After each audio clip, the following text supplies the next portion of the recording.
My name is Jamie Setze, and I'm the Executive Director of the Capital Region Planning Commission. Been there for almost 4 years. Been a very exciting time, and I'm going to come today and talk to y'all about transportation planning activities in the Capital Region. I'm going to speak pretty extensively about the long-range planning process. But then I'm also going to go into some other issues such as congestion, which is on everybody's mind, and some safety issues, and talk about what some of the safety efforts that are going on in the Capital Region. So first, like my introduction said, I'm the Executive Director of the Capital Region Planning Commission. We are the Planning Commission over most of the Florida parishes, and then the west side from Point Capee down to Iberville. And then we are also the Metropolitan Planning Organization for the 5-parish urbanized area, which is where I do a lot of my work. And when we talk congestion in planning, this is really where the action is. And so I was very glad to be invited to come speak to y'all, because we are in the midst of the Capital Region's long-range plan update. It's called MOVE2042 because it goes out 25 years, looking to the year 2042 on what we want our region to look like. Sometimes I use the vernacular long-range plan because I came from the planning world, and that's what they used to call it. Now the federal bureaucrats have changed the name, so I have to call it an MTP, but everybody knows long-range plan much better than that. So why do we do long-range plans? Well, first, the bulk of our transportation, construction, maintenance money comes from the federal government, comes from your 18.4 cents per gallon gas tax that you pay every time you go to the gas station. And so they require that we have a long-range plan. We're an urbanized area, we're a city greater than 50,000 people, so we have to do regular long-range planning to get our money returned to us so that we can spend it most efficiently the way our constituents want it. So briefly, what does go into the long-range plan? Well, it's actually multimodal, so we're going to talk about transit, we're going to talk about trains, we'll talk about planes, we'll talk about railroads and how we interact with those. But a bulk of it, since most of our money comes from that 18.4 cents, the big focus of it is the road network, the bridge network, and how does that interact with these other modes. But like I said, it's multimodal, so we'll talk about, as we talk about the tram, or we talk about any kind of city parish planning that's going on as far as light rail, then that'll be discussed. And a little quick plug, the Mayor's Transportation Conference is tomorrow at 8 to 12 at the Renaissance Hotel. Hope we can see y'all there. Should be a very good event. She's lined up Secretary Wilson, Congressman Richmond, and Congressman Graves. So they will all be there tomorrow morning, right? Good. So when we're looking at this plan, what we do is we look out 25 years. So what are we looking out 25 years to do? Well, we know what based on census data and information, we know what our region looks like today as far as population, the age of that population, where they live and where they work. Then what we are in the process of doing now is looking forward, casting ourselves forward into the year 2042. What does our population trends look like? Where are people living and where are they working? And so what transportation network do we need to be building over the next quarter of a century so that from today until that time, we're continually improving our transportation network, and improvements mean less congestion and more safety, I guess, is the way I look at it. And then also, in generally, a better quality of life. 2042 is kind of I like a 25-year plan, 25 years, because that's almost like a generation. You know, if you're talking to a grandparent, 50 years ago was when they were a kid, and now they're older and they've got kids themselves, so they can see. I always like 25 and 50-year increments when you're looking at planning, because it allows people to cast back into their life as they age, but it also allows you to take that knowledge and cast it forward. And that's kind of important because we really need to know our history to understand why we got here today. As a statewide planner, it was always one of the first things I'd always say was, well, there's a big difference between Shreveport and Baton Rouge. From 1965 to today, Shreveport has never put a bond issue for infrastructure up that didn't pass. And in Baton Rouge, we've never put one up that did. So, when you look at congestion maps of the state, there's no congestion in Shreveport. But you know what? Half of the money that they raised over these last 50 years went to state highways. They didn't just inside their community say, well, this is our little money and we're going to wait for the state to build the road. No, if the state wasn't on the ball on their timeline to build that road or make that improvement, they went ahead and did it with their own money on the state routes. So they have a very different transportation network because they've completed more of the projects that they programmed for. And I'm not the planner that came up with this, but there was a planner that said one time, plans without money are just dreams. And in reality, that's kind of what it is. We've been great dreamers in the Baton Rouge, the capital region, but we haven't executed them. And that's very important, because when we project out to that 2042, that magical number out there, what are we adding in? What are we putting out there? We are only allowed to program for the next 25 years what we can look back in history and see that we've spent. And that kind of puts us in the capital region in kind of a hole, because we've never approved a toll road. So how do I put a feasible toll project in our plan when we've never voted on one? We don't do bond issues. So if we look back in the last 20 years, the only money we've gotten really that added in from the normal federal tax dollars and state money is the surplus that came immediately after Katrina, and that did do some widening on 10 and 12, and then the stimulus money came in and also helped in that measure. But you know what? That work finished up more than 5 years ago, people. And we're working on doing more, but we're getting that money from a competitive grant from the federal government, and that's going to go towards continuing the widening of I-10 out into Ascension. So I guess one of my concerns is, as we look at all the needs for our area, what are we going to end up with? And historically, even in the best cases like Shreveport, you don't get 100% of your needs covered in the next 25 years. Normally you're lucky to get 50. Here in South Louisiana, you've been getting about 25 to 30% of what your really needs are going forward. And so that's why when we started this process, and it was started almost a year ago, I went to DOTD and I said, we need to do something different. And what we're doing different this time is we almost doubled the budget for this long-range plan update, but all that increase went to public outreach. And part of me standing here today is that public outreach to inform you that the planning process is going on, and it's going to go on through 2017, and hopefully in 2018 we'll get consensus around a plan, and the local elected officials who make up the Metropolitan Transportation Organization will vote on that plan and send it forward. That's a goal that's, people might say is aggressive, but actually we got delayed, and I think it's a good thing that we did get delayed. Our original public meetings to start gathering input from citizens was scheduled for last August, the week after the flood. And on that timeline, I was going to finish up this August with the plan. Well, that means I would have had to been kind of finalizing the projects and the program of projects right now. Well, what's going on right now? The legislature's in a fiscal session.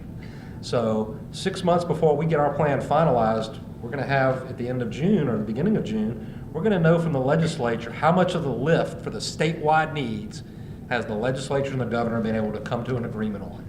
And right now, people use the sales tax amount, but really, the Governor's Transportation Infrastructure Task Force said we need an extra $700 million a year to take care of the backlog and build for the future.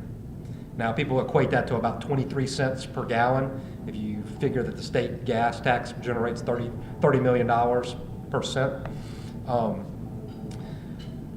So we'll know 6 months before our plan is finalized, what did the state lift? But we've got to really realistically come up with the needs for our area. What part of those of that $700 million a year is ours, and how do we come up with that revenue stream if the state doesn't come through? And that's where things get interesting, because we are not a state that has local option gas taxes. Just a little aside, when we were passing the time program in 1989, Florida was doing what they called the big deal, and it was giving the local municipalities and parishes a local option gas tax, but at the same time they turned over all the state roads that had been incorporated for the last 100 years that were really county, those parish and city roads that the DOTD engineers just hate to work on because it's not part of their purview. Well, they turned all that over and they swapped them. Now they also tagged that nickel local option gas tax to the consumer price index. It's now 12.5 cents. So in Florida, where you see people building roads and tying into all the infrastructure, it's not because they did something different. They just decided to go ahead and change who owned the roads and give the owners an actual ability to raise revenue. Now, that's kind of the long-range plan, and so I've kind of told you, okay, we're going to be doing this. We did our first public outreach meetings in March, and that was pretty well attended. We had a little drop-off in participation in Livingston, but that was kind of expected because of the floods. People just they don't have time in the evenings to go to meetings because they're going to work and then they're going to fix their home or their parents' home. And so we recognize that. What we did at those meetings is we had a survey. We did an online survey. We had over 2,500 online respondents with more than 12,000 comments. My staff is going to be spending they spent like the last month, and it'll be probably another 2 months, going through all the comments, collating them, sorting them, I guess in military terms, racking them and stacking them so we see where everything's at. And then late July, beginning of August of this year, we're going to go back out to the public again, another public meeting, public hearing in every parish, and we're going to ask people, okay, this is what we heard about where y'all think we're going to live, where y'all think we're going to be working. Now, what's the best way to put the program together, these different projects that start, hopefully immediately, but on out to 25 years, so that we'll get what you want in your community built on a price that you can afford. And when I say afford, I mean we're willing to go flip a yes button inside the voting booth. Because that's historically where we've been weak in the capital region is when somebody goes and drops that yes or no, it's more than likely a no. But the MTP is not just about congestion, and I wanted to touch on this a little bit because it's, I guess, if you've seen wrecks, crashes, and accidents all over the capital region, we do have a big problem with safety. And safety is also what goes into your long-range plan. It's not just congestion. It's safety, it's mobility for poor and low-income people. But safety is one of those issues that's percolating more and more. When I got my job almost 4 years ago, the Regional Safety Coalition now is run by the former mayor, Tom Ed McHugh, and we only had 4 safety emphasis areas at that time. We had young drivers, impaired driving, occupant protection, and infrastructure, the actual physical roads. Soon after I got on, we were doing all this work on bicycle pedestrians, and it became obvious that if we didn't start thinking about safety now, we would start having an increase in accidents. Well, within 2 years, we've now percolated to the national focus area for high accident locations for bicycle and pedestrians. The Federal Highway Administration is coming down here starting next month to identify high accident locations and generate reports on countermeasures on how we fix some of those. So that was the first. It was bicycle and pedestrian. Right now, as we're working, as we're speaking, distracted driving is becoming our 6th emphasis area. We are the first safety coalition in the state that has 6. We have 6 because if you've ever sat number 1 in line at a light and looked at all the people that go by you with their phones in their hands, it's a big problem. Texas Transportation Institute a few years ago said that it's on an average commute, it's adding 2 minutes to and from work, waiting for that. I suspect that it might be a little bit more in our area because we have so many non-standard intersections. And when you have a non-standard intersection, you just go up to the ones you know. Well, if you go to that one that's a little different and you have that phone in your hand, whoa, okay, I'm in somewhere different. And so I think we need to have this discussion, and we need to find out more about where distracted driving's happening and what are some of the countermeasures that are being used. Because distracted driving is important, but there's also one other thing I want to touch on before we go to questions and answers, and that's the school issue. And I didn't really recognize this. I mean, I've lived in Baton Rouge my whole life, but we are changed the way we use our educational facilities, and by that change, we've affected the traffic patterns. I was at a school recently, last week in Baton Rouge, and they have the carpool line starts 2 hours before let out. 2 hours. And they're backing up onto some major thoroughfares, like the roads that you take to get to the interstate, those ones with the interchanges on them. College, Acadian.